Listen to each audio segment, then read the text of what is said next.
sort of old and something brand new. So this first one, I think, somehow has become my signature poem, which is just kind of odd because I wrote this poem. This is exactly how I wrote it, and I thought it wasn't that good. And Ninka, my poetry teacher, she's there, she wrote all of my poems and gave me lots of great feedback, but on this one she just said, publish this. So here it is, published. Where's my poem? Where is my poem?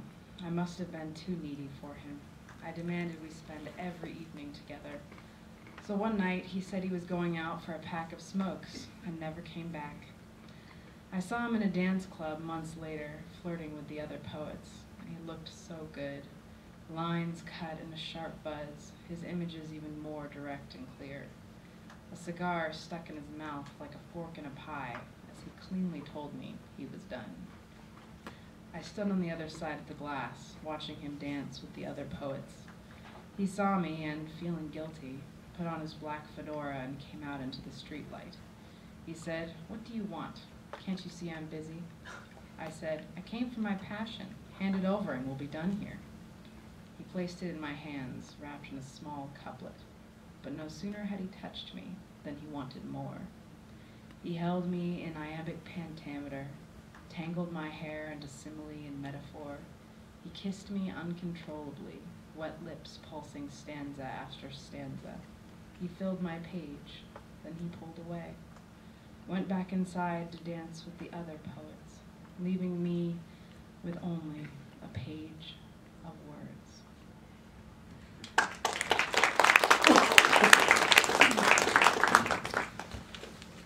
So, the next poem I'm going to read you is a poem that went into my grad school portfolio, and it's a work in progress, but I love it for some reason. And it's about this time recently. I've always wanted to dye my hair red. I don't know, it's just that thing that I wanted to do. And so I got really crazy last year, and I said, I'm just going to do it. So I went up to Iowa City, and I went to this amazing salon, and this woman was like, the hair dye didn't turn out as well as I would have liked. It wasn't really red at all, but God, the experience was like, it was 10 times worth it. So I wrote a poem about the experience. It's called Whiskey Sunset. She grasps large handfuls, tossing and twisting the bangs like short, mousy brown pasta. Trust me, honey, she laughs, wild topaz eyes lighting up the trendy salon mirror.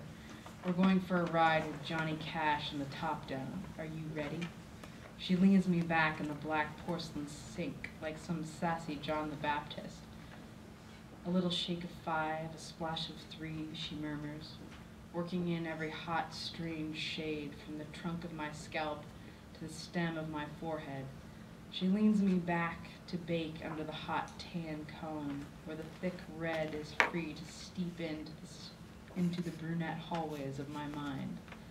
Suddenly I'm surrounded by lobsters, Valentine's panties, burnt October sugar maples, and a small saffron car I heard about in a song long ago. We're all blazing off into the horizon with Walk the Line on the radio. Then the hallway echoes with buzzers and cool sprinkles call me home. Bloody locks fill my vision like encroaching flames for the hot, dry, high-voltage finish.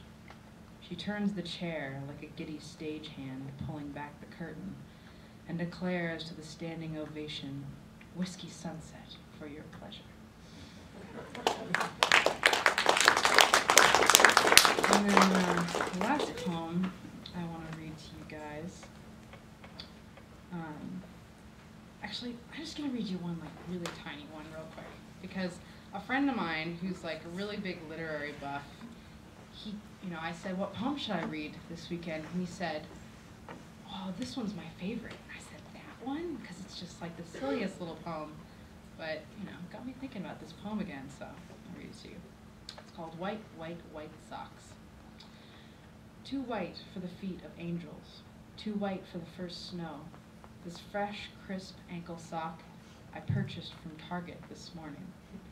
In such snowy bunny fluff, my foot rests like a child and dances like a Christmas flake. I move like the daughter of a marshmallow, and who says I can't?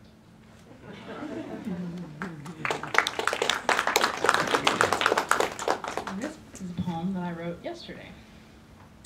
I don't know, some of you know this about me, but in 2008 to 2009, I wrote a poem a day for a year, which was fabulous. I highly recommend it. It'll change your life. And I decided to do it again. So this year, I actually started in January instead of in the summer, and I've been doing it ever since, and the poems just, they develop over time, and they just get better and better and better, you know, and it's like a muscle that you're working and you're working and you're working, and then all of a sudden just beautiful poems just start coming out on a fairly regular basis, and it just makes you feel great. But I wrote this poem. A friend of mine is an amazing guitar player, and I've been trying to learn. I'm not the best guitar player. It doesn't sound fantastic when I pick up the guitar, but I'm playing the guitar, and he says, "Oh, could I play your guitar? I haven't played, you know, a nylon string guitar in a really long time." So I say, "Yeah, sure." So he picks it up, and just poof, like this most amazing song just explodes out of the guitar, and I was like, "Wow, I can't do that." So it inspired me to write a poem, and the poem is called "The Magician's Hands." She was only an object until he held her, stroked her tender string waist, and milked her dusty frets. She was only a guitar, losing sight of the music behind a large oak bookcase, when he lifted her out of the clutter and began to dance with her. Suddenly she learns to breathe, blood finds its way back into her neck. The splinters of her body echo like muscles, and from the mute cupboards of her hollow belly, the notes erupt like birds in the spring, and she sings, so long as he holds her.